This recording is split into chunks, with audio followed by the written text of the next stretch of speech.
एक समय की बात है कि एक बार क्या हुआ कि अकड़ू बहू की कहानी।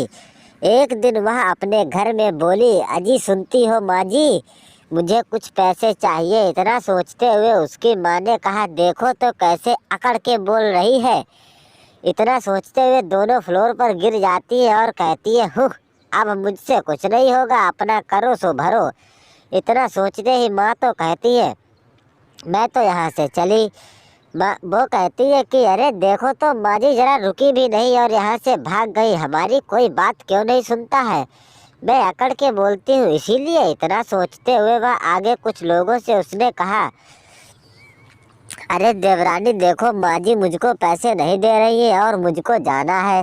यह सोचते हुए वह कहने लगती है, अरे मैं इसमें क्या कर सकती हूँ जो कि ये पैसे नहीं दे रही है। इतना सोचते हुए उन्होंने कहा, अच्छा ऐसी बात है, फिर तो मुझे कुछ तो करना ही पड़ेगा और ना ही किसी से डरना।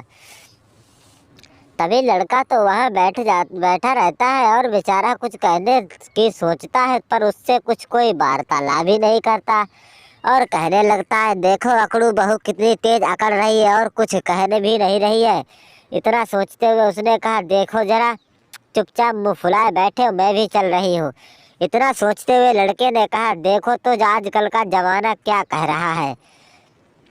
तभी वह आगे बढ़े और उसने अपने सास ससुर से कहा, अरे ससुर जी मुझे कुछ पैसों की आवश्यकता है जो कि सासू माँ मुझे दे नहीं रही है। इतना सोचते हुए ससुर ने कहा, इतनी अकड़ के क्यों बोल रही है, जरा धीरे तुझसे नहीं बोला जाता क्या। यह सोचते हुए वह कहने लगती है, मुझे पैसे चाहिए नहीं तो तुम लोग मार खाओगे। यह सोचते हुए वे लोग तो बेचारे भागने की कोशिश करते हैं लेकिन जाते नहीं है और कहते हैं, अच्छा अच्छा तुम लोग जरा मुझे ये बताओ कि पैसों का क्या करोगे। उसने कहा, मैं जाकर शॉपिंग करूंगी। तभी वह चली जाती है और कहती है, देखो भाई ऐसी आजकल घरों की हालत है जो कि अकड़ के बोलती है और कहती है कि मुझे पैसे चाहिए। किसान बेचारा क्या करता, किसान कहने लगा, अरे पता नहीं जमाना क्या कहाँ कर ले जाएगा। तभी वह बच्चों से मिलती है और कहती है, बच्चों तुमको बताओ मार्केट से क्या लाना है, नहीं तो मैं तुमको गिरा गिरा कर यही मारूंगी। यह सोचते हुए वह चुपचाप बैठकर ज्ञान देने लगती है।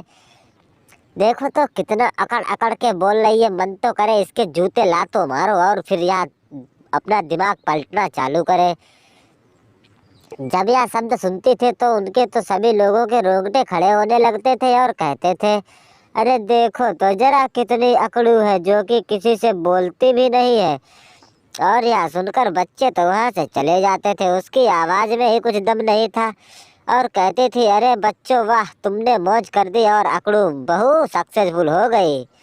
अगर आप लोग ने यह सपोर्ट दिखाया तो हम सभी लोग तुम्हें। इतना सोचते हुए वह कहती है, अब तो हम सक्सेसफुल हो ही गए हैं और मैं अकड़ू बहू जानी जाने लगी हूँ, फिर तो तुम्हारा क्या हाल होगा। यह सोचते हुए वह कहने लगता है, अरे तू अभी मार खा पहले। इतना सोचते हुए सभी लोगों ने गिरा गिरा कर उसे मारा और कहने लगे, तू सक्सेसफुल हो गई है जो कि इतना अकड़ अकड़ कर बोल रही है और कुछ जवाब भी नहीं देती। यह साधु ने जब कहते हुए कहा तो वहाँ से उसने कहा, तुम लोग यहाँ से जाओ, मेरा तुमसे कोई नाता नहीं है और मैं तो अकेले रहना चाहती हूँ। जब यह शब्द सुने अकेले रहने के तो वहाँ से लोग धीरे धीरे तो जाने लगते हैं और कहते हैं, अरे अब तो तू अकेले रहेगी तो अकेले रहे अकड़ू। इतना सभी सोचते हुए किसान ने भी की बात नहीं मानी और कहने लगी, ठीक है। अकड़ू बहू कहने लगी, वाह मज़ा ही आ गया मुझे। अगर आप लोग हमारे चैनल पर नए हैं तो प्लीज़ चैनल ज़रूर सब्सक्राइब करें।